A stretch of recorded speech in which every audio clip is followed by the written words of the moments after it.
Pai, do Filho e do Espírito Santo. Amém. Ave Maria, cheia de graça, o Senhor é convosco. Bendita sois vós entre as mulheres, e bendito é o fruto do vosso ventre, Jesus. Santa Maria, Mãe de Deus, rogai por nós, pecadores, agora e na hora de nossa morte. Amém. São José, rogai por nós. São José, esposo da Virgem Maria.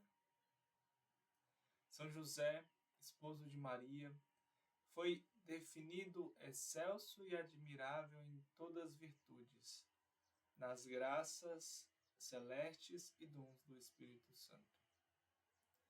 Tendo apenas os poucos dados evangélicos, o casto esposo da Virgem Maria é apresentado como excelso modelo das três virtudes teologais: fé, esperança e caridade.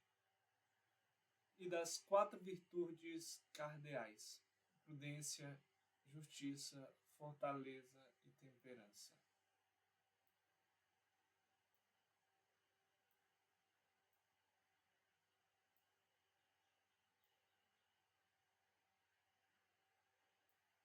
Portanto, é com razão e também em vista da peculiaríssima missão a ele confiada, que foi ornado dos 7 dons do Espírito Santo e de toda graça e virtude.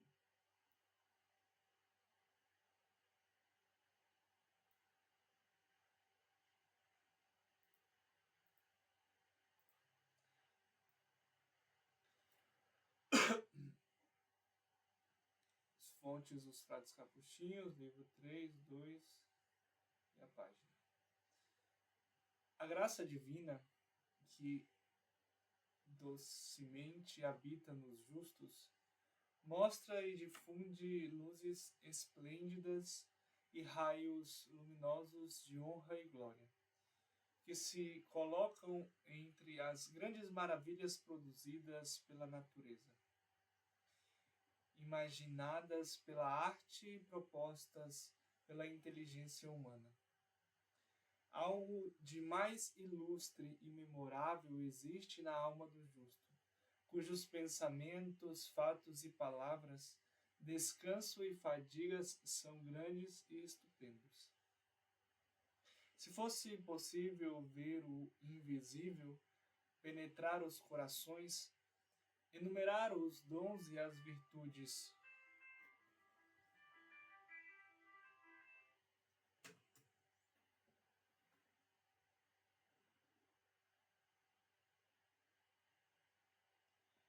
que no justo existem, ninguém poderia compreender a grande majestade e o nobre esplendor que nele, em São José, se encontra. Pensamentos santos, palavras elevadas, fatos preclaros, descanso virtuoso, doces fadigas, paz ditosa e gloriosa, que fazem maravilhar-se os olhares e os espíritos que quantos existem na terra. Nele se glorifica e exalta o excelso Deus. Alegram-se os anjos, honram-se os homens, enfadam-se os demônios, os céus e a terra se maravilham. Pasmam-se os filhos de Jacó da fortuna de seu irmão José, os filisteus da força de Sansão, Saul, o rei, da audácia de Davi, o mundo da glória de Salomão. Ao protomarte Estevão, não há língua nem acuidade de espírito que possa resistir aos apóstolos santos, nem ameaças nem tormentos, nem a morte pode impedir. Antes, esses são temidos e esconjurados, a não falarem mais de Jesus Nazareno.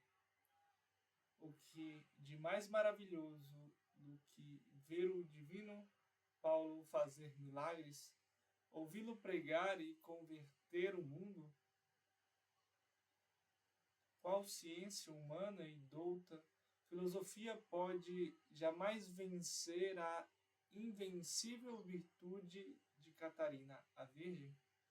Quais lisonjas ou ameaças, qual injúria ou tormento superaram a Santa Virgem Inês?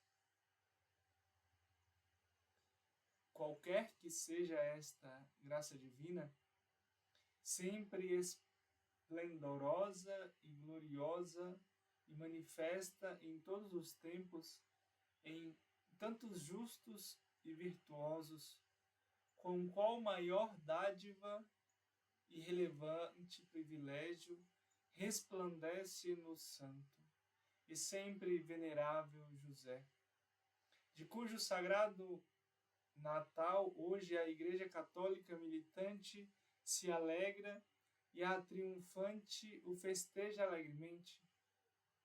Não creio que exista coração ou língua humana e que possam pensá-lo de maneira plena ou mostrá-lo com palavras. Por isso, parece-me justo, caríssimos ouvintes, vamos propor hoje em seu louvor ao menos um pouco de seus preclaros exemplos, graças e virtudes. Ficai atentos. O glorioso José descende de famosa, real e antiga linhagem, porque, como dizem os evangelhos, ele provém do piedoso Davi e do justo Abraão, não menos justo que este, nem do outro diferente em mansidão e piedade. Este homem foi tão pleno de dons e graças divinas que, depois de seu bendito filho e da fiel esposa, não creio que se encontre outro homem na terra a ele semelhante, nem no céu igual. Grande e famoso, não apenas em dons naturais, mas excelso e admirável em todas as virtudes, em graças celestes e dons do Espírito Santo. Possuía aspecto respeitável, santidade sincera, forças valorosas, juízo nobre, elevado intelecto, vontade extraordinária, pensamentos puros, moderação nas palavras, justo no agir, santo em seus negócios, grato e alegre na conversa.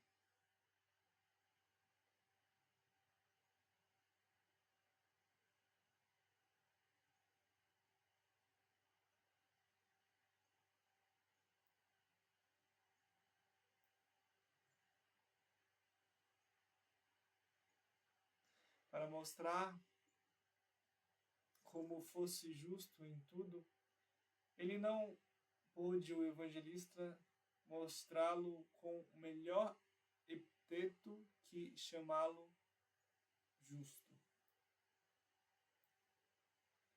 Porque, como dizem os doutos, a justiça se entende como uma virtude geral, que em todas as outras abraça. Por isso, hoje eu mesmo procurarei mostrá-las, em parte, discorrendo sobre suas várias virtudes. O eterno Deus fez a criatura racional revestida de tanta dignidade, que a ela submeteu todas as coisas criadas sob o céu, ornando-lhe que, no fim, repousasse nesse princípio incriado em eterna paz. Por isso, revestiu-se de uma linhagem divina quanto aos dons naturais e à sua semelhança nos outros gratuitos. Deu-lhe memória para que dele sempre se lembrasse, intelecto para que o conhecesse, vontade para que conhecido como ótimo e infinito bem, sumamente o amasse. Mas, ó casualidade lamentável, ó grande desgraça do mísero homem!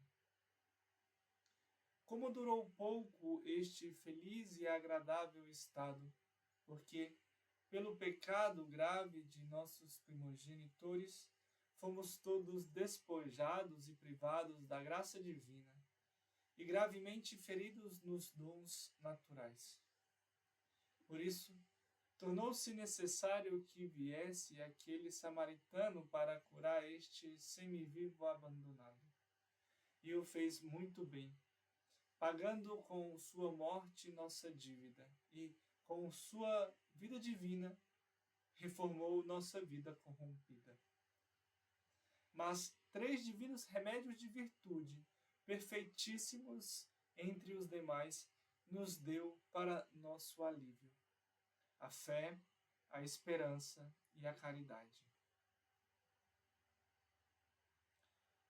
A fé reforma e restaura o intelecto, no qual se encontra a memória destinada à lembrança das coisas passadas. As outras 2 virtudes reformam a vontade. A esperança em sua parte irracível e a caridade na outra corruptível. Como a primeira imagem que foi dada ao homem se chamava criação, assim esta, que resulta das 3 virtudes, se chama pelo efeito recriação. Esta foi a primeira imagem da Santíssima Trindade. Porque a memória representa o Pai, o intelecto o Filho, a vontade o Espírito Santo.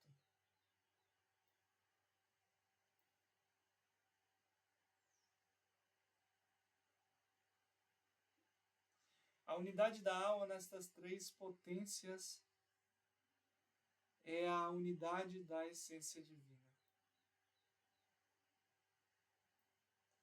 Assim, a segunda imagem dos 3, chamadas virtudes, chama-se imagem da recriação. É a imagem porque esse ternário representa a Santíssima Trindade: a fé, o Filho, a esperança, o Pai, a caridade e o Espírito Santo.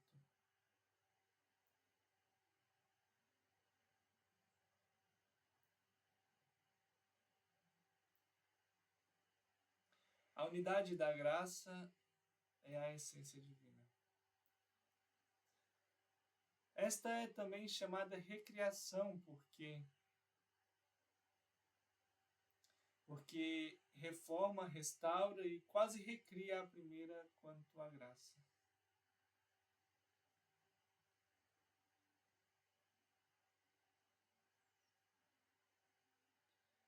A esta segunda imagem segue a outra, chamada imagem de glorificação, que consiste nos 3 dotes e na unidade de glória.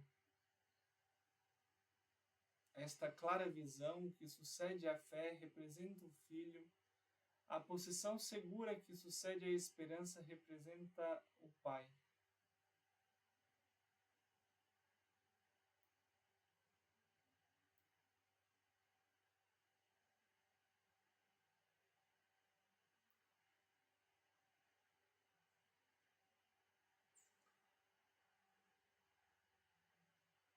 E o perfeito amor e gozo representa o Espírito Santo e sucede à caridade. E em seguida a unidade da glória é a unidade da essência divina.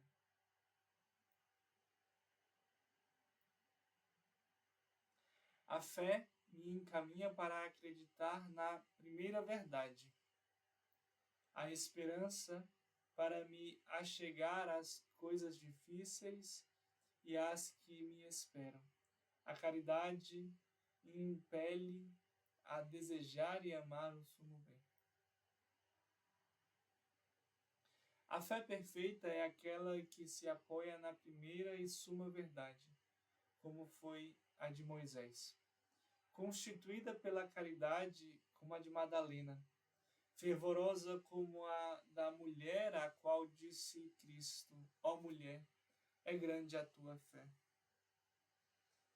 Provada por boas obras, como a do centurião Cornélio, constante como a do promártire Estevão, de São Lourenço e de outros mártires, ornada pela obediência como a do pai Abraão, obediente por humildade como a da Virgem Mãe de Deus. E ainda que nossa fé, como verdadeira, seja certíssima não somente por infinitos e estupendos milagres, mas ainda por muitas razões e eficacíssimos argumentos provada, não deve apoiar-se principalmente naqueles, mas somente na verdade primeira, porque, como o Santíssimo Gregório disse, a fé a qual a razão humana representa um fato não tem mérito.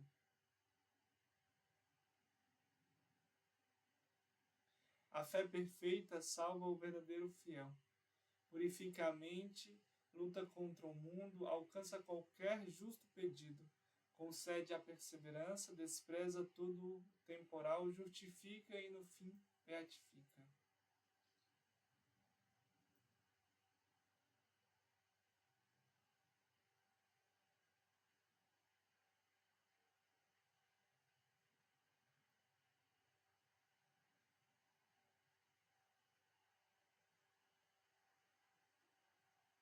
A esperança não é outra coisa senão a segura expectativa da glória futura.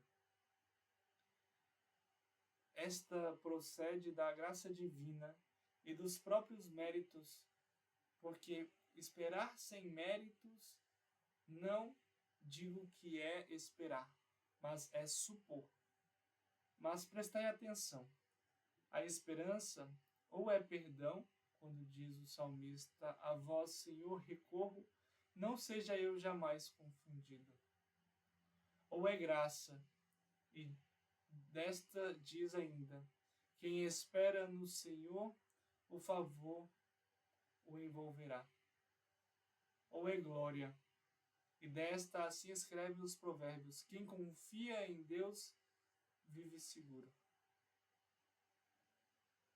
Seja da graça. Atenção. A esperança ou é perdão, ou é graça, ou é glória.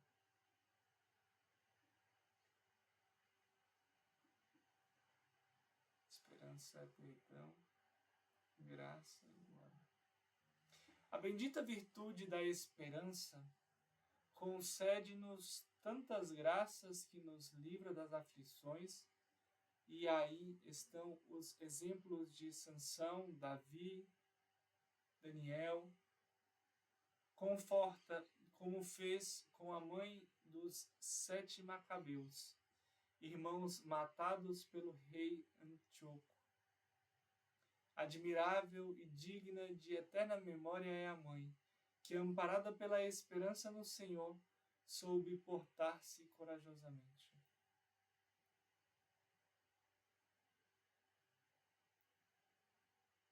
Ela eleva a mente. Os que esperam no Senhor renovam suas forças e tomam asas como águia.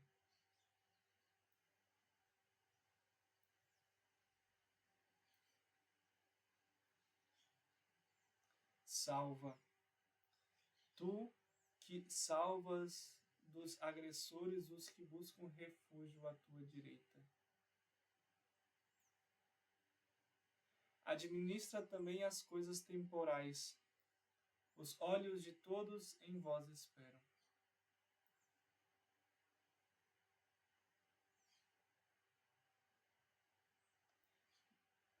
nas aflições, e aí trazemos com Sansão.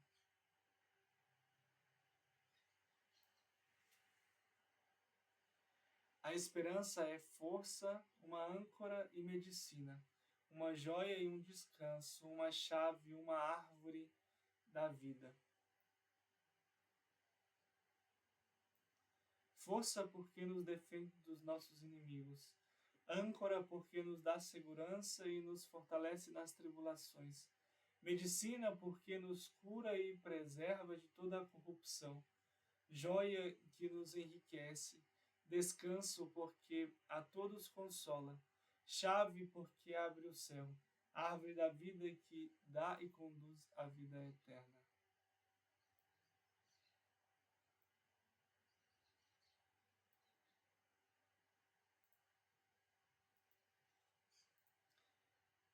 A estas duas virtudes segue a terceira, caridade. Excelente e preclaríssima em todas as outras e de todas a forma, ornamento, beleza e valor.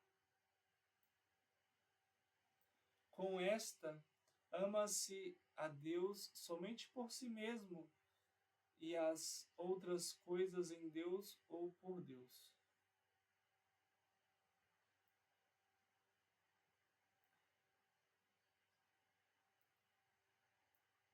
Com esta, amamos a Deus como algo acima de nós, depois a nós mesmos e em seguida aos que estão perto de nós, o nosso próximo, os bons e amigos em Deus e os inimigos de Altíssimo.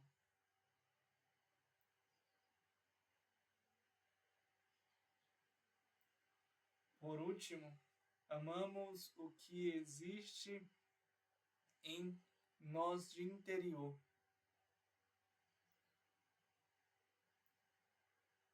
o próprio corpo e aquele de nosso próximo, como algo que ainda chegará ao primeiro princípio, que é o seu fim último.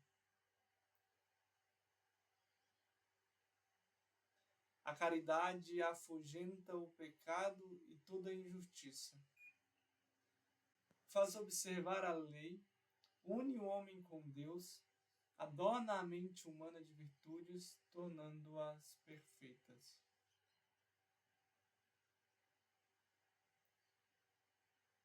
Faz-nos amar novamente a Deus e a conquistar a glória celeste.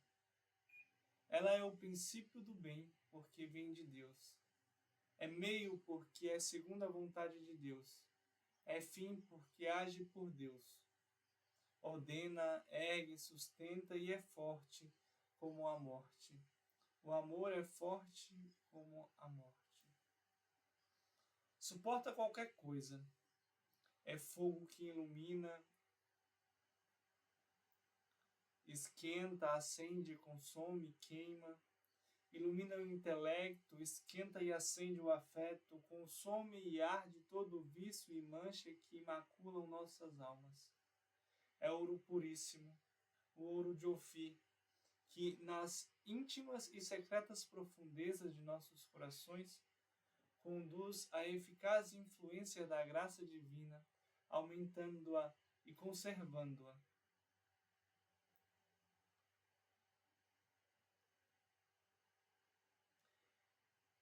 É quase impossível agradar a Deus e salvar-se.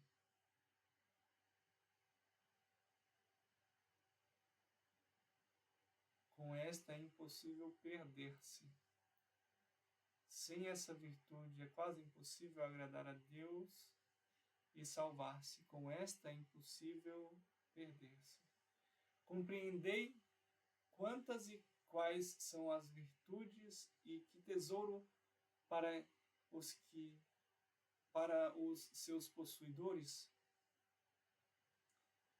Não é sem razão, portanto, que o glorioso São José era diante de Deus e dos homens de honra e de glória digníssimo, porque a fé robusta, a esperança certa e a perfeita caridade muito exaltaram.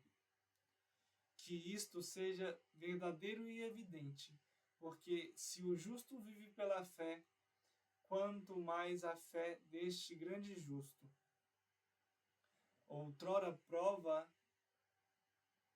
prova é a aceitação imediata do anúncio do santo anjo, quando lhe apareceu em sonho, abrindo-lhe o mistério da encarnação do Senhor Jesus. Mostrou-se reminente como o incrédulo Zacarias, mas imediatamente sucedeu seu intelecto em sinal de obediência à primeira verdade. Foi repleto de esperança e, por causa desta, apoiou-se em Deus. Era constante no afã, auxiliado da necessidade, liberta dos perigos e sempre devoto das coisas do alto. Por isso, em seu coração nascia o ardentíssimo fogo da viva caridade que ilumina, tudo aquecia, acendia e purificava. De tal modo se elevava e transformava em Deus, que outra coisa não sentia a não ser Deus. Mas por que este mundo proceloso e volúvel empresta-nos uma moradia e, enquanto vivemos na carne mortal, somos todos peregrinos na terra. Por isso devemos sempre aspirar à pátria celeste. Como a estrada desta viagem é estreita e a entrada difícil, é somente com a grande ajuda da graça divina e das virtudes santas que poderemos alcançar o que desejamos. Por isso, necessitamos continuamente viver bem observando a lei divina, mas também estar sempre prontos a sofrer as aflições e suportar constantemente males, porque estas são duas portas para entrar no céu. Está escrito: se queres entrar na vida e em outro lugar, através de muitas tribulações é que temos de entrar no reino de Deus. Como nossa corrompida natureza é muito difícil e inclinada ao mal, é necessária tal ajuda que, livre de todo desvio e forte contra o mal, se encaminhe e tenha facilidade de agir bem, isto é, farão em nós as santas virtudes com a graça divina, sendo que o homem deve encantar-se a Deus e ao próximo. E nestas duas realidades pode inserir-se a desordem. Por isso, convém que tenhas hábitos virtuosos com certa robustez e vigor. Enquanto o homem entende e aspira a Deus, isto se faz através das virtudes teologais, deve possuir ainda outros hábitos virtuosos que fortaleçam sua fraqueza contra si mesmo e contra o próximo. Esta ajuda é dada pelas 4 virtudes, que se chamam cardeais. O mesmo, e com razão, parece ter ocorrido com a lei divina quando alguns preceitos encaminham para Deus e outros para o próximo. As virtudes são tesouros realmente benditos, são luzes, asas velocíssimas e ornamentos imortais que enriquecem, iluminam, elevam ao alto e ornam as mentes e os corações de seus possuidores. Como podemos ver muito bem tudo isso em nosso glorioso São José. Por estas enriquecido, iluminado, sublimado e ornado com facilidade que sentia encaminhado ao bem, pela observância da lei divina, forte contra a adversidade e bem ornado para seu Deus, para si mesmo e ao próximo.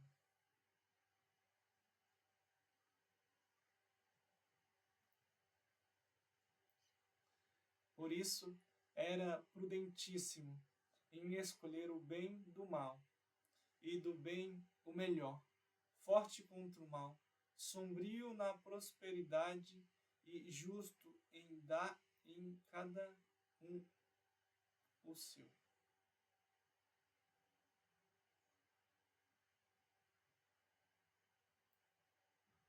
Como varão prudente, lembrando-se das coisas passadas e dispondo bem as presentes, possuía grande previdência e iluminação das futuras. Como varão forte, com confiança e fé, aspirava às coisas do alto, era paciente nas adversidades e perseverante em fugir do mal e perseguir o bem. Como varão sóbrio, usava o freio da continência à concupiscência, para clemência contra a ira. Com suma modéstia, vivia sempre feliz. Como varão justo, prestava os devidos cultos de suprema honra ao Altíssimo. A todos uma digna estima, obediência às leis, aos superiores o obséquio, a verdade sincera em todos os tempos e lugares. Entre os graves danos e as 1000 outras desgraças que nossos primogenitores provocaram para si e para sua posteridade, sobressaem 4 cruéis feridas: ignorância, malícia, doença, concupiscência. Destas, porém, este grande justo viu-se livre e curado através do bom remédio das 4 virtudes. Era prudente contra a ignorância, justo contra todo tipo de malícia, forte contra a doença e fraqueza, e temperante em suportar toda má concupiscência. Estas 4 virtudes são como um guia para a nossa alma, mas estáveis porque uma figura quadrada, de qualquer parte que seja colocada, sempre permanece estável. Na parte anterior da alma, coloca-se a prudência para defender-nos das coisas futuras.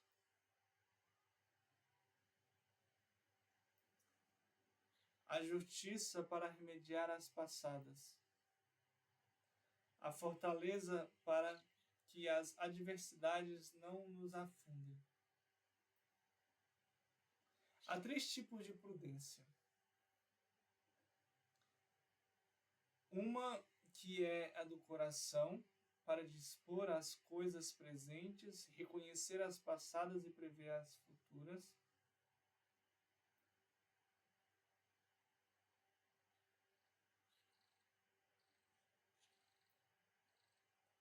Desta falava o santo Moisés no Deuteronômio.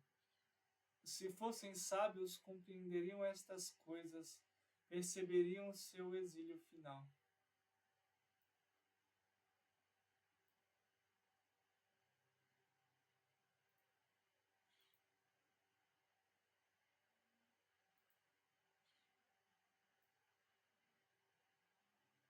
A segunda prudência refere-se à boca. Quem modera seus lábios é prudentíssimo. A outra consiste nas atitudes, que é, segundo Túlio, em fugir do mal e fazer o bem, evitar o mal e fazer o bem.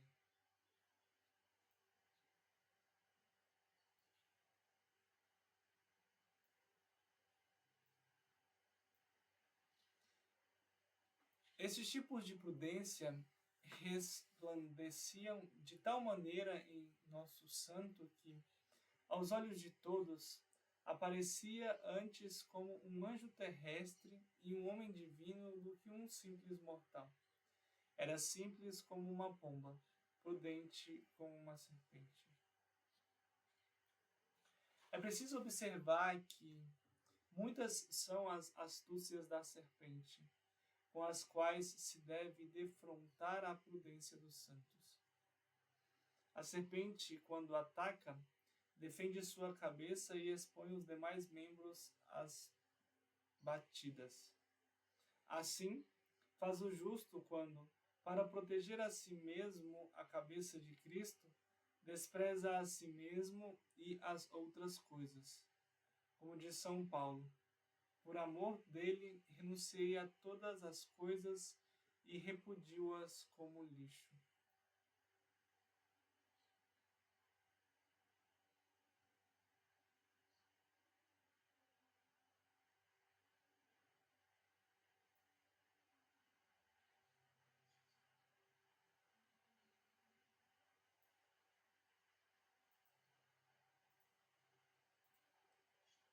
A serpente, para perder sua velha casca sem necessidade de fadiga e sofrimento, entra em um buraco estreito e assim a renova.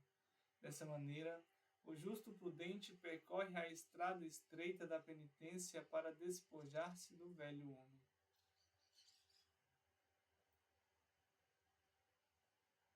A serpente, repito, para trocar sua velha pele é preciso que o buraco não seja muito estreito e nele permaneça imóvel. Assim, o justo não somente deve caminhar pela estrada estreita da penitência, mas ser perseverante e manter os bons propósitos.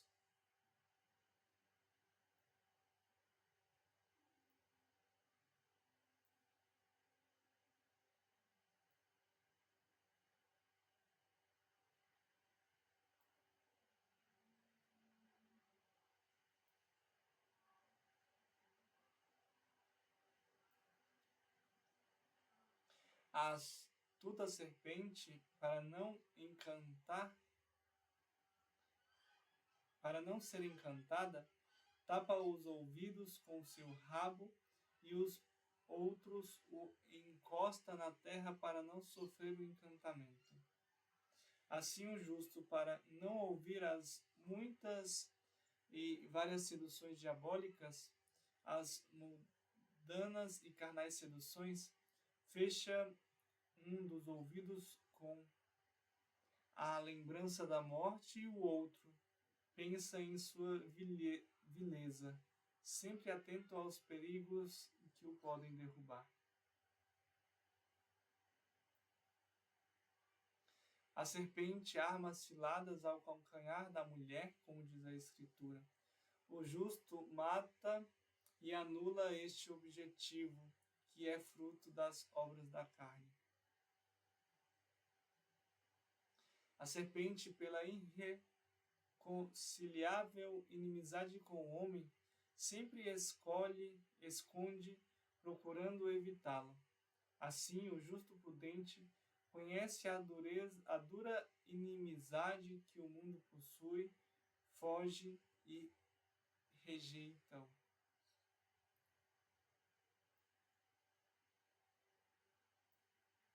Sendo que glorioso São José sempre foi assim.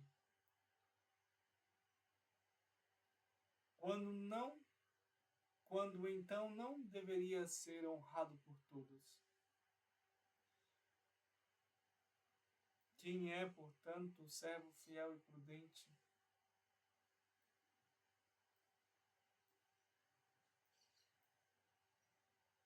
Nada digo além do que o bendito Jesus Cristo respondeu.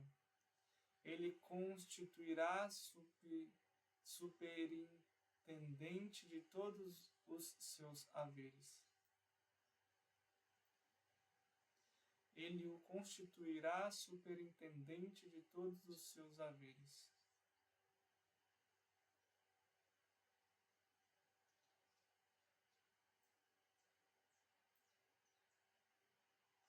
E por que era possuidor dessa maravilhosa justiça? Com razão, o Senhor sobrecarregou-o com muitas fadigas, impôs-lhe muitas aflições, fazendo-o passar pelo fogo e água, e provou-o de várias maneiras. porque esta é maneira com a qual trata seus eleitos.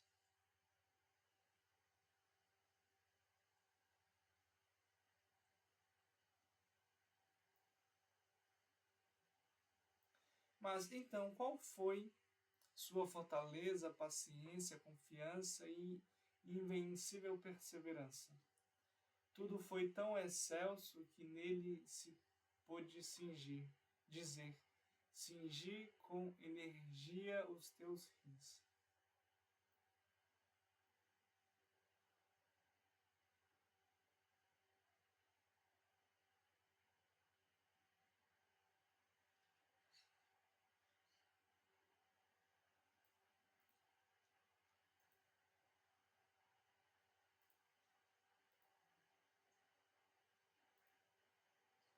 Se em tudo, sempre e em qualquer lugar não fugia das coisas difíceis, contanto que pudesse dar glória ao seu Deus.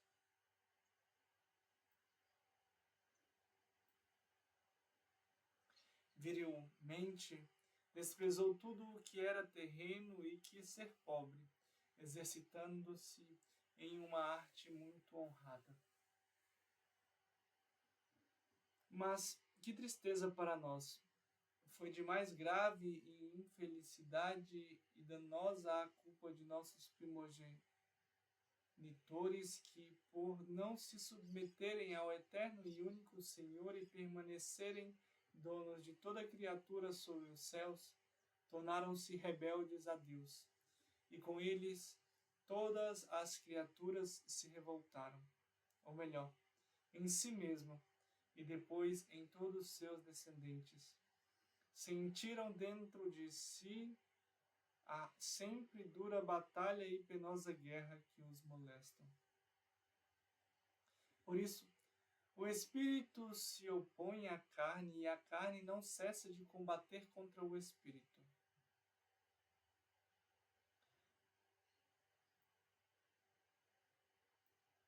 Os sentidos combatem a razão, e na luta da razão contra os sentidos, tornou-se necessário que, diante de tamanha miséria, a divina clemência viesse em sua ajuda. Aquela eterna piedade colocou à disposição para nossa defesa tal guerra, a santa virtude da temperança.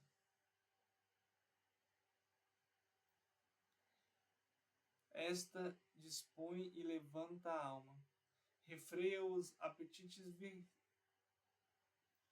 viciosos, extingue os movimentos carnais e sensuais, ordena nossas obras, mantém equilíbrio, foge dos extremos depravados dos quais toda a verdadeira virtude se afasta, caminhando pela estrada certa. Diz o glorioso Bernardo, mantém a linha do meio, se não quiser perder a justa medida. E um provérbio comum diz que a medida justa conserva feliz e caminharás bem protegido no meio. Se para seguir e conservar esta justa medida, Cristo deu-nos exemplo com seu nascimento, sua vida, sua morte e ressurreição. Ao nascer encontrou-se entre dois animais, vivendo sentou-se em meio aos doutores. Morrendo, foi suspenso entre dois ladrões. Após a ressurreição, apareceu entre os discípulos e o evangelista João o viu no céu entre dois candelabros de ouro.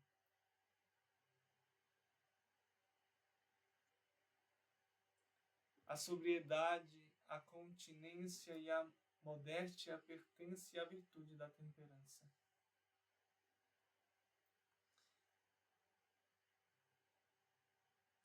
Modéstia modera o gosto desordenado. Continência fugir à liberdade da impureza carnal. A modéstia melhora e regula o falar, o ver, o ouvir, o tocar, o cheirar.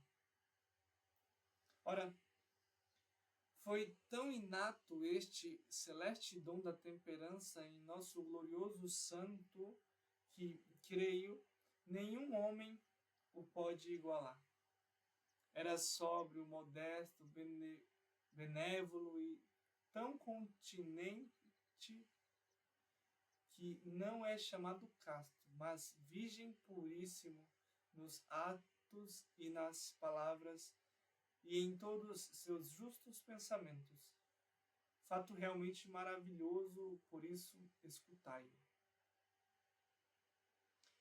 Na antiga lei foi sempre louvado e comentado o sentido sagrado do matrimônio, e nem era costume fazer voto de virgindade a Deus, para que desta maneira o santo povo eleito de Deus se multiplicasse e assim crescesse o verdadeiro culto divino. Mas eis então uma coisa nova e prenúncio de grande novidade. José e também sua santa esposa, embora não se conhecendo, mas avisados por divino oráculo, fazem a Deus o voto de perpétua virgindade. Depois de confirmado este voto, saiu do ventre materno para iluminar o mundo, esta luz incriada e escondida na nuvem de nossa mortal natureza. No livro das Núpcias, Agostinho diz: depois que a bem-aventurada Virgem gerou o filho, manifestou juntamente com seu esposo o voto de virgindade, e ambos permanecem virgens.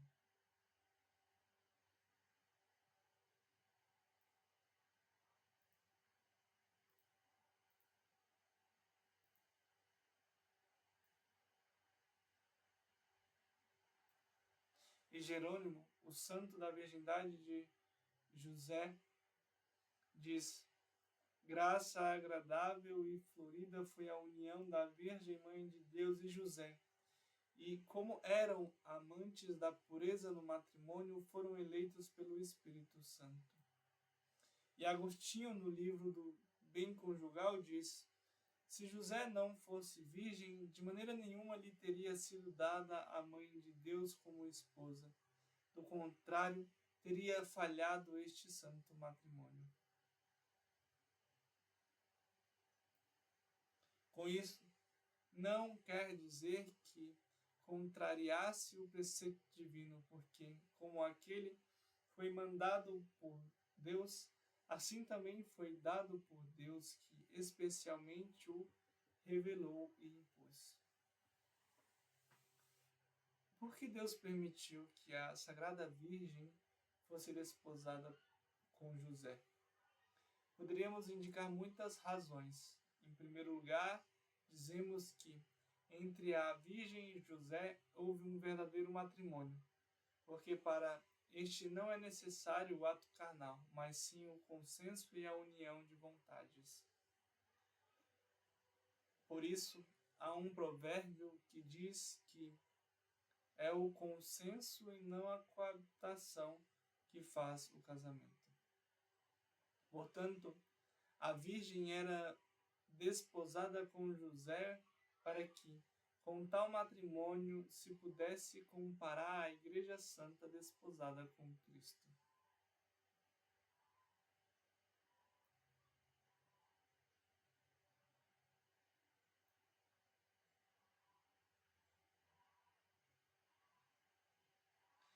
Este matrimônio foi também realizado para que José fosse testemunha da integridade da Virgem Maria e, ao mesmo modo, para que, por meio de José, se encontrasse a origem e a estirpe de Maria, porque é costume da Sagrada Escritura narrar a genealogia de alguém da parte dos homens.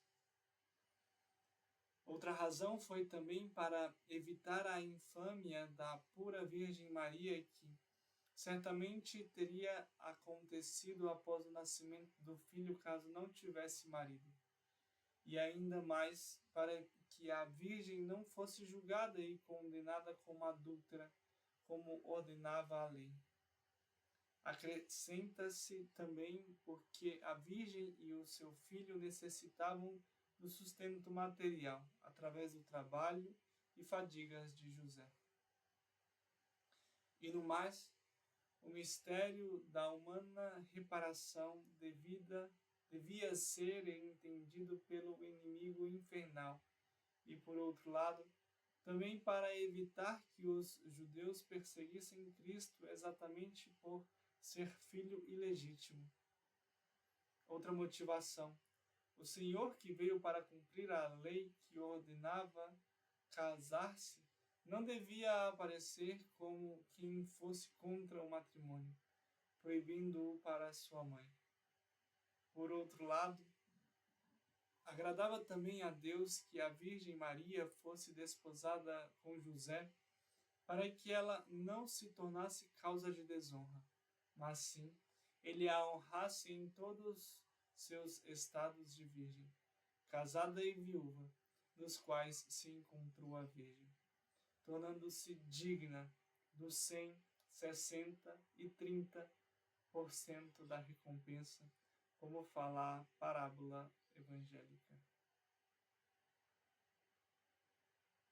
Do que acima dissemos, qualquer um pode facilmente compreender quanta prudência, fortaleza e temperança possui, além das demais virtudes, este santo homem, e tão insigne foi na justiça, dando a cada um o que necessitava. A justiça requer duas coisas: desejar a todos ajudar e a ninguém prejudicar.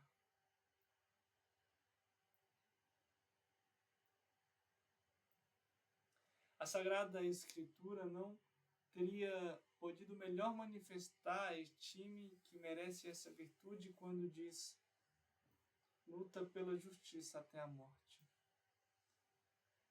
Qual a coisa neste mundo mais preciosa que a vida?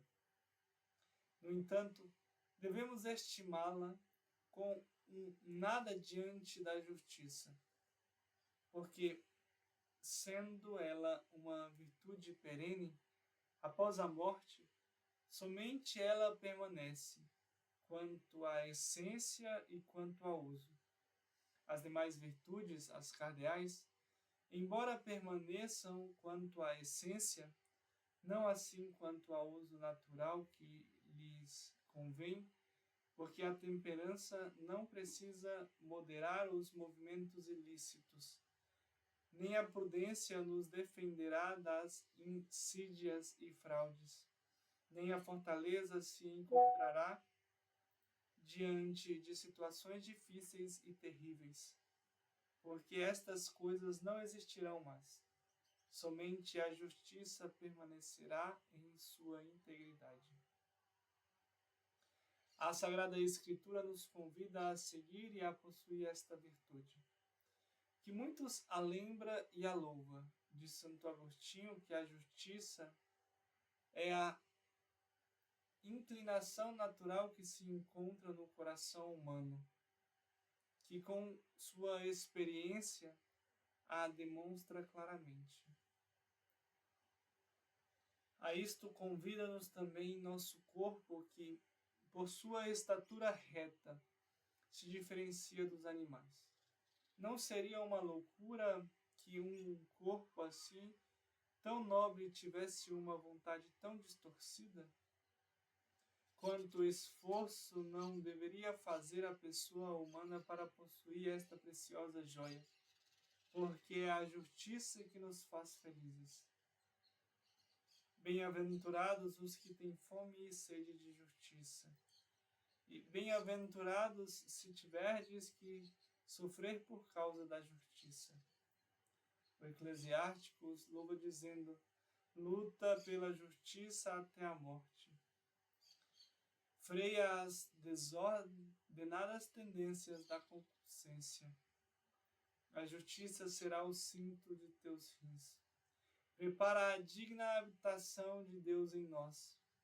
A justiça e o direito são bases do vosso trono. Livra da morte, a justiça livra da morte. E coroa, desde agora me está separada a coroa da justiça. E recompensa, o Senhor retribuiu-me segundo a minha justiça.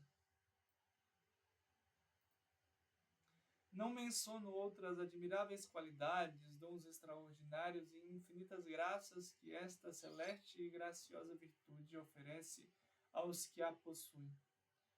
Tudo isto se encontra e claramente se pode ver ao examinar a vida do glorioso José, porque durante o seu viver e falar, pareceu mais celeste e superior que qualquer mortal.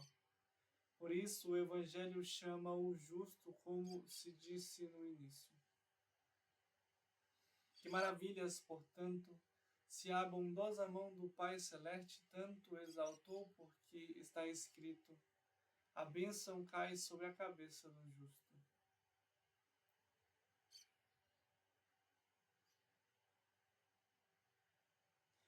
E se estava repleto desta virtude, quem não o acreditaria que o Supremo Doador de toda a graça o tenha ornado de todos os dons do Espírito Santo, como se diz em outro lugar, a sabedoria repousa no coração do ponderado. Portanto, o temor purificou, a piedade concedeu-lhe doçura, a ciência ornou, a fortaleza sempre o sustentou, o conselho dirigiu-lhe os passos, o intelecto iluminou, e a sabedoria concedeu-lhe a coroa, elevando-o como sumo grau das virtudes. Estes são os 7 dons do Espírito que, com a divina ação, recriam, reformam e renovam o homem.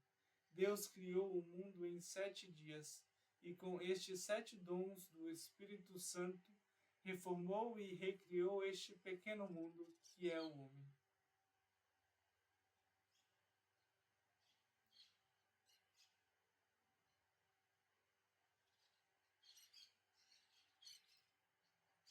Os 4 dons menores reformam a vida ativa, isto é, o temor, a piedade, a ciência e a fortaleza. Os 3 maiores, isso é, o conselho, o intelecto, a sabedoria, reformam a vida contemplativa.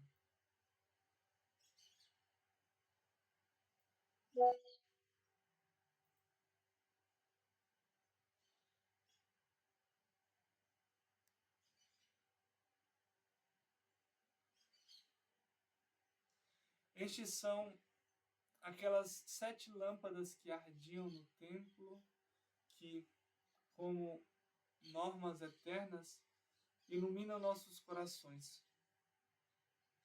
7 eram os filhos de Jacó que, com suas 3 filhas, banqueteavam-se e comiam deliciosas iguarias. 7 são estes dons que, com as 3 divinas virtudes, fé, esperança e caridade, alimentam e saciam com manjares celestes as almas dos justos e santos. 7, sendo 7 os espíritos imundos que, como disse Jesus Cristo, entram na alma, e também 7 os vícios capitais, os dons de Deus devem igualmente ser estes: o temor, que afasta a soberba, a piedade, a inveja, a ciência, a ira, a fortaleza, a preguiça, o conselho, a avareza, o intelecto, a gula, e a sabedoria mortifica nossa soberba sensualidade. Desta maneira, o homem se reforma completamente, tornando-se humilde pelo temor, afável pela piedade, discreto pela ciência, livre pela fortaleza, prudente pelo conselho, discreto pelo intelecto, maduro e cauteloso pela sabedoria. De tal modo, estes raios, luzes e divinas chamas purificaram e renovaram completamente o homem que, embora nascido da carne e vivendo na carne, mas renovado pelo Espírito e espiritualizado em tudo, organiza seu viver de maneira toda espiritual.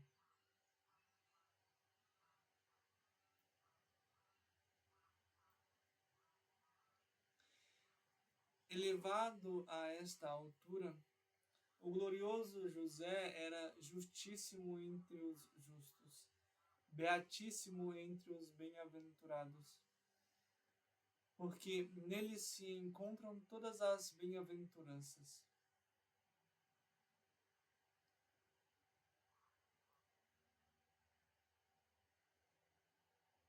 Era pobre, humilde, benigno e dócil. Com frequência chorava por causa das misérias da vida presente e do desejo da futura que o esperava e de compaixão pelos seus vizinhos. Tinha fome de justiça como um cervo se sacia na fonte cristalina. Cheio de misericórdia, de coração puro e amante da verdadeira paz. Por isso, tornou-se digno de ser nutridor e julgado Pai do Príncipe da Paz, Jesus Cristo. Assemelha-se ainda e bastante ao feliz e ditoso patriarca José, que foi amado acima de todos os filhos pelo dom e velho pai Jacó. Assim, o glorioso José foi especialmente amado em todos os homens, pelo Pai Onipotente, aquele, vendido pela inveja pelos seus irmãos, foi levado para o Egito. Este, fugindo da perseguição do soberbo Herodes, levou a salvação para o Egito. Aquele mostrou-se fidelíssimo ao seu faraó, fugindo e recusando o desonesto pedido da rainha. Este, por seu temor reverencial, sempre foi o guarda fiel da Virgem Imaculada. Àquele foi concedida a graça de interpretar sonhos. A este foram revelados os altos e divinos segredos e sacramentos da libertação humana. Aquele, fazendo provisões para os anos de caréstia, conservou o trigo para o povo. Este, o pão angélico e celeste para todos da vida. O faraó deu a José o anel. A este Deus concedeu o anel e a graça da fiel e santa conversação com sua esposa.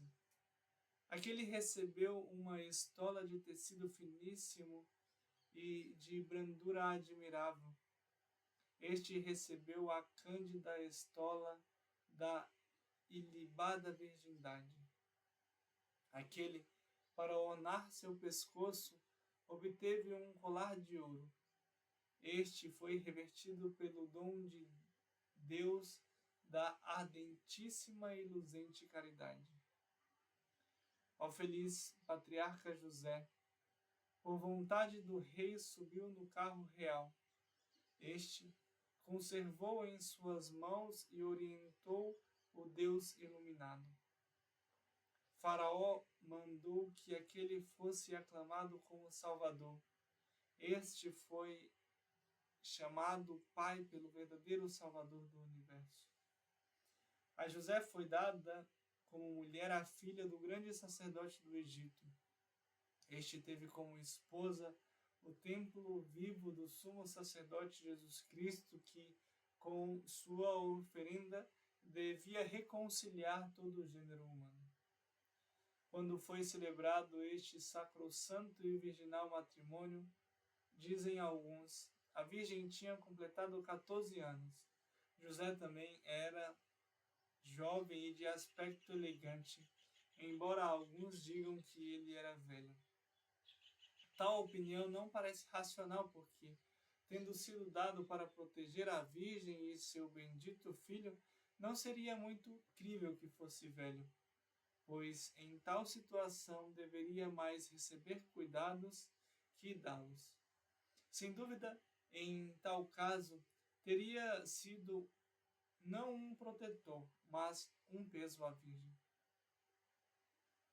Pensa-se também que ele era jovem para conservar a fama da Virgem Maria diante os pérfidos judeus e para esconder o divino mistério ao inimigo infernal. E porque, como disse o angélico doutor São Tomás, quem Deus escolheu para alguma missão, prepara-os de tal modo, os dispõe que se torne idôneos desta escolha. Assim Deus fez com o manso Moisés, quando o colocou como guia de seu povo, como Saul, quando o escolheu como rei de Israel, como Davi, a seu filho Bassalão. Dando-lhe tão prodigiosa sabedoria, Deus fez tudo isso, com grandes bênçãos da Virgem Maria, toda cheia de graça divina, para que fosse na terra digno receptáculo do Rei Celeste. Não devemos crer que tenha feito diferentemente com o glorioso e bendito José, que escolhendo-o para tão elevado mistério, o tornou eminente destas graças, dessas maravilhosas virtudes, a ponto de não se julgar digno de tais dons. Disso tudo deixo aos meus ouvintes o julgamento quanto à grandeza e dignidade deste homem divino que, entre tantos homens do mundo, somente ele foi julgado digno de ser chamado e julgado Pai do Salvador. Foi assim com sua esposa, quando a tenra criança, com o sofrimento de ambos, recebeu a circuncisão e na apresentação ao templo as sentenças graves e dolorosas sobre Jesus e Maria tornaram-se a espada penetrante e dolorida. Com ela fugiu ao Egito para salvar o Senhor Jesus das mãos do ímpio Herodes. Ao retornarem, não são grandes fadigas, sentiram-se opressos por outra imensa dor, temendo novo perigo contra o Salvador, como diz o evangelista. Tendo, porém, ouvido que na Judeia reinava Arcalau, em lugar de Herodes, seu pai receou ir para lá. Como era costume quando se dirigiram ao sagrado templo de Jerusalém, perderam o caro filho que estava com eles. Deste fato, se grande foi a dor de Adão e de sua esposa Eva ao chorar o assassinato do bom e justo filho Abel, se grande foi o dom do velho Jacó ao perder seu filho José, do santo rei Davi pela morte de Absalão, do piedoso Tobias com sua mulher pelo caro filho Tobias, maior foi a aflição de José e de sua esposa, que se afligiam, lamentavam-se e choravam a perda do menino Jesus. Deixo à consideração das almas devotas quantos sofrimentos e duras fadigas José enfrentou durante sua vida com a Santa Virgem e seu Santo Filho. Como alguns dizem, viveu até o templo do batismo do Salvador. E por que foi sobrecarregado com tanto peso e trabalho? Tornou-se digno de grandes consolações. E creio que não houve no mundo homem mais confortado por celestes consolações que ele. Grande foi a consolação de Abraão, que, tão frequentemente falava com Deus como um amigo a amigo. Grande a do patriarca Jacó, na celeste visão da misteriosa escada, e quanto lutou com o anjo. Grande a de Moisés, a quem Deus se mostrava continuamente. Grande a alegria do velho Simeão, quando sustentou nos braços o desejado Salvador. Grande a de Isabel, quando foi visitada pela Virgem Maria, e a de João Batista, quando a presença do Senhor fez festa no ventre materno. Grande a alegria do apóstolo Pedro ao conversar e viver com Cristo. Porém, ele disse: para quem iremos nós, Senhor? Tu tens as palavras de vida eterna. E quando o viu ao ser glorificado no Monte Tabor, grande a alegria do discípulo dileto, quando reclinou sua cabeça no peito do Senhor, tornando-se partícipe dos profundos segredos da divindade. Grande a da Madalena, quando aos pés do Salvador absorvia suas palavras. Grande a do divino Paulo, quando foi arrebatado ao terceiro céu. Maior do que a de todos estes foi a alegria do feliz e venturoso José, que, enquanto viveu neste mundo, sempre teve sob seu cuidado e diante dos olhos aquele eterno monarca, o Filho de Deus vivente, o Senhor dos anjos e o Criador do universo. Se possível, pensai quem era a dileta criança de José, quando, como é normal na tenra idade, beijava suavemente sua face, quando em seus pequenos braços se lançava ao seu pescoço e o alegrava com muitos outros atos de amor e reverência. O que se podia dizer da enorme alegria quando chamava Pai, quando lhe era sujeito e com grande obediência e reverência o servia.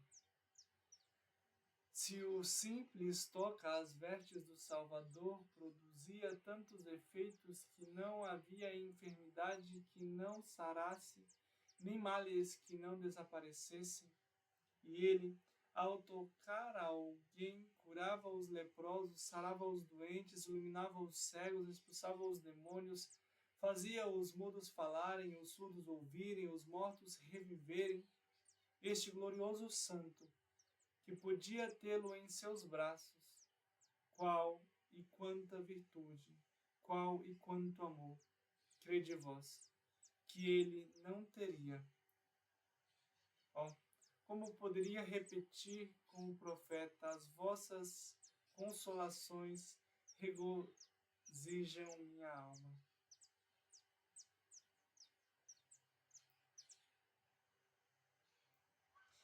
Tudo isso ele teve em vida, mas na morte, quando a humana condição está para pagar seu débito, que alegria e júbilo sentiu em sua alma, vendo-se morrer nos braços de sua Santíssima Esposa e Mãe de Deus, entre os amplexos do Deus feito homem, como se confortava com aquelas divinas palavras, com as celestes promessas e revelações. Morrendo entre eles, sua alma foi repousar feliz no seio de seu pai Abraão, suscitando nova alegria às embaixadas angélicas que libertavam as almas justas de seus antepassados, presas até então no limbo.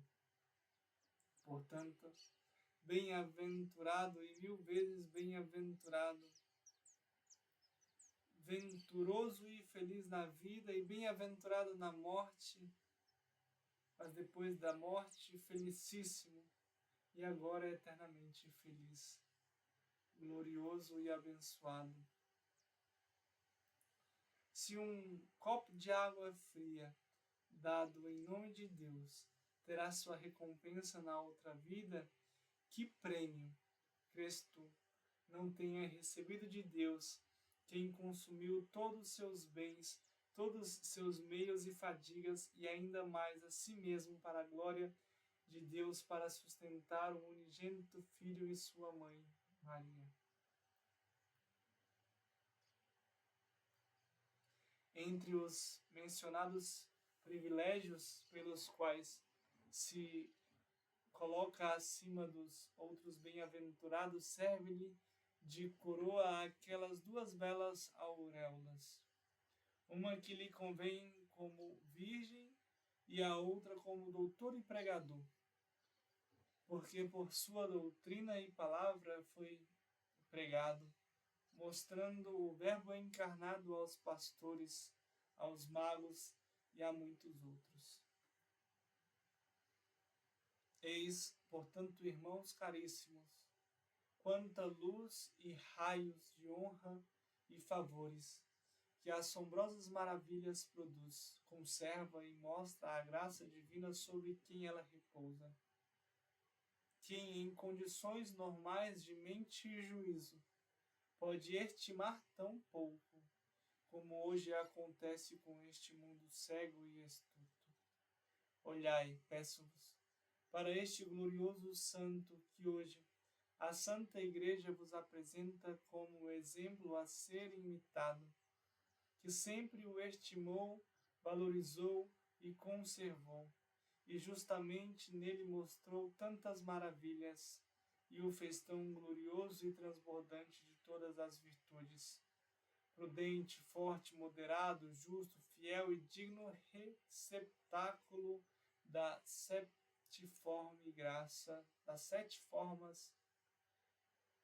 sete graças do Divino Espírito, e abençoado em todo o grau de bem-aventurança, que ninguém na terra a ele se assemelha ou iguala.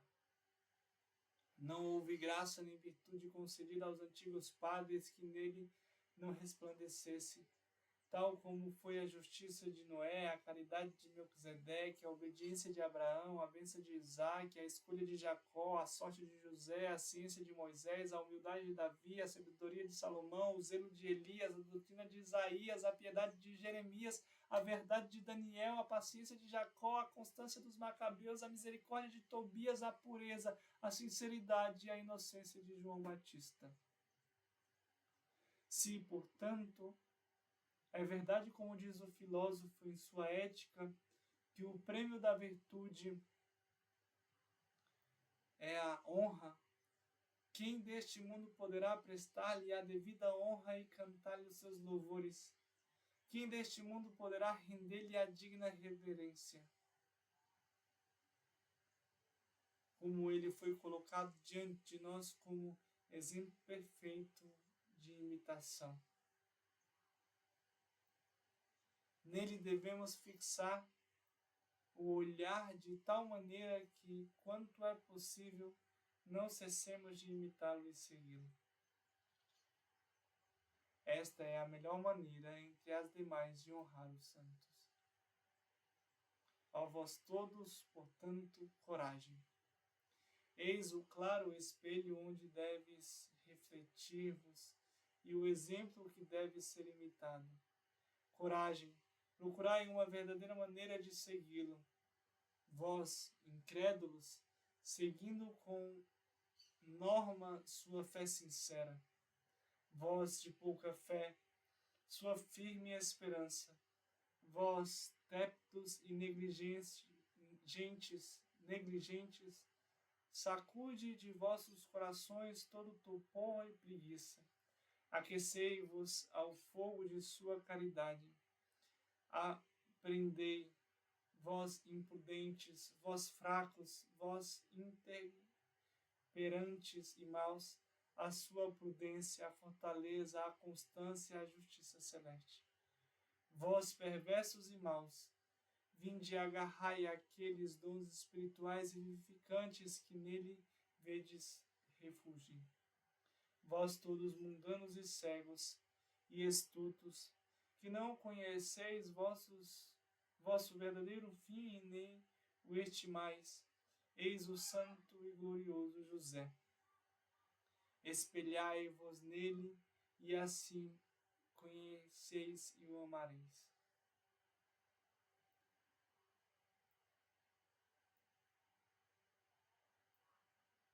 Ele vos mostrará a estrada para consegui-lo. Ah, o que vos impede agora? Ou então, não são estes os verdadeiros tesouros, amados e grandes? Coragem, pois não haja mais engano, não mais o mundo, não mais vossa vã soberba, não vos supere mais vossa imunda concupiscência, não mais os pecados, não mais o mundo. O céu é vosso, irmão.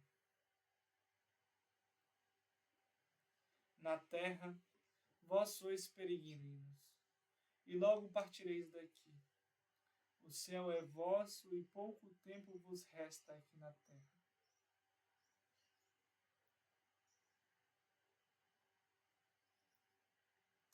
Não percebeis que cada dia falta um dia à vossa vida? E rapidamente chegará a implacável e inexorável morte, pela qual, como uma porta, sairemos desta vida para entrar na outra. Já é tempo de retirar vossos pés do caminho mal iniciado, que até agora haveis palmilhado, e iniciar a reta estrada, que é sequela do vosso Jesus Cristo, pois somente Ele vos conduzirá ao verdadeiro repouso. Mas, ai de mim, vejo claramente que outras coisas não fazem os semeadores da palavra de Deus senão jogá-la sobre as pedras, entre espinhos.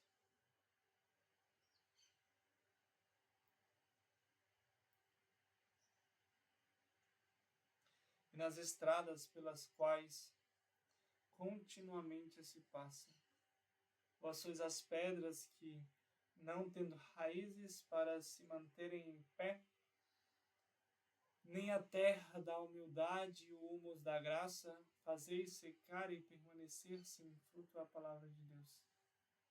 Vós sois aqueles lugares espinhentos que, por causa da exagerada atenção dada a este mundo e às riquezas, sufocais em vosso íntimo a virtude eficaz da palavra divina.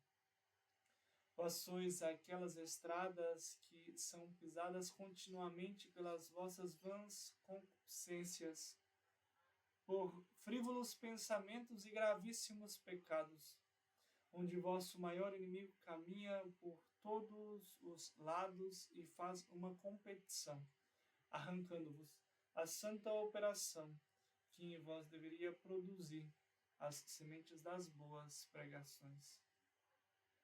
Ai de ti, mundo sujo e imundo. Ai de ti, cristão, que, vendo e percebendo que não encontras um verdadeiro bem neste mundo, te vês envolto nestes bens aparentes aliados ao mundo.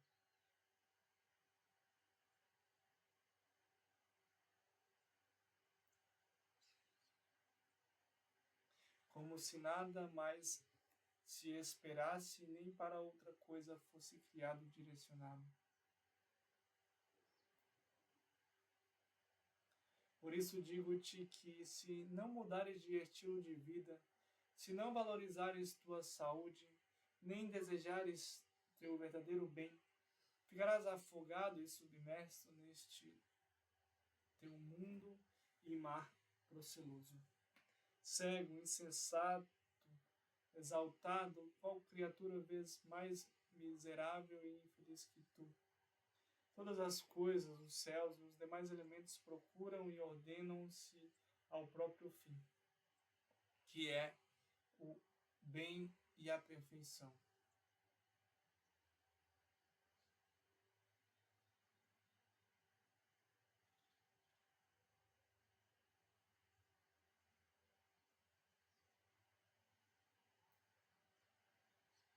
Somente tu não te preocupas?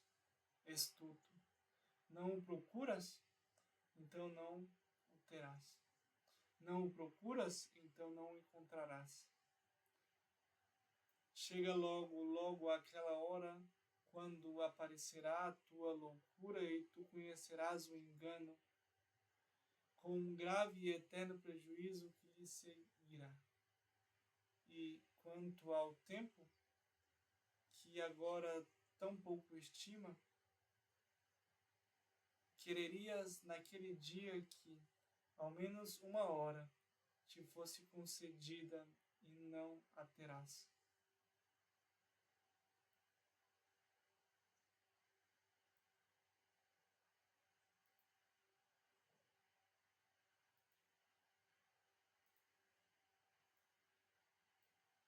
A misericórdia divina te presenteia e doa este precioso tempo, esperando que faças penitência. Irmãos, não o jogue fora, não o jogueis, mas comece com vontade resoluta a renovar-te. E se até agora estava com rédeas soltas e sem freio na corrida para o inferno pelas largas estradas dos vícios, volte e entre pela estrada estreita das santas virtudes, e cheio de fé, esperança e caridade, como também prudente, forte, moderado e justo, aspira a dar maior espaço dentro de ti ao Espírito Santo.